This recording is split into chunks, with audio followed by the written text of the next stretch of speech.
The next question comes from Annę Kalinowską, who's a project coordinator at the media company Agora, where she also edits online publications about architecture and home building. Question is, could you give us an example of a building that uses solar energy well and also stands as a model of modern architecture? And how can we get architects interested in using solar energy in their designs?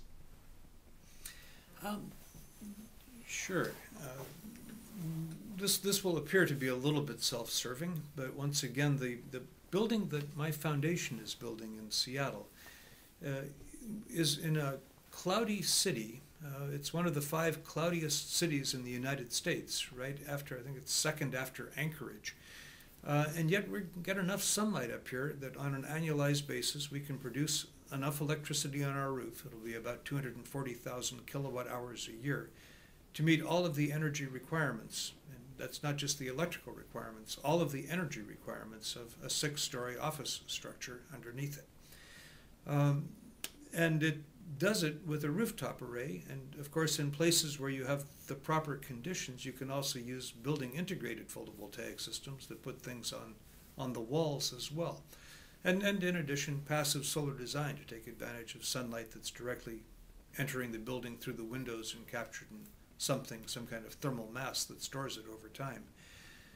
There are, I think now, some thousands of buildings that make substantial and correct use of solar energy, but often as add-on appliances. And what I think you're really asking is how can we get architects involved in putting these in as part of the design features of the building.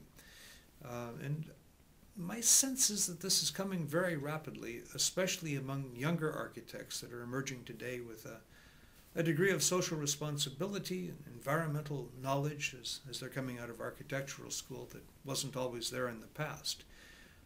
Some things that I would like to see are prizes awarded for architects that do this in ways that are graceful. The major architectural prizes today, in my sense internationally, go to frustrated sculptors, people who try to come up with beautiful shapes, but in many cases things that are utterly non-functional and at the best really wasteful in their use of resources. I don't want to go straight back to Bauhaus, but I do think that function has to be a hugely important part of form, and I do think that architecture has to be responsive regionally to the conditions in the parts of the world where it is. You should not have the same building in Ethiopia that you have in Greenland. Poland is going to be very different than Italy.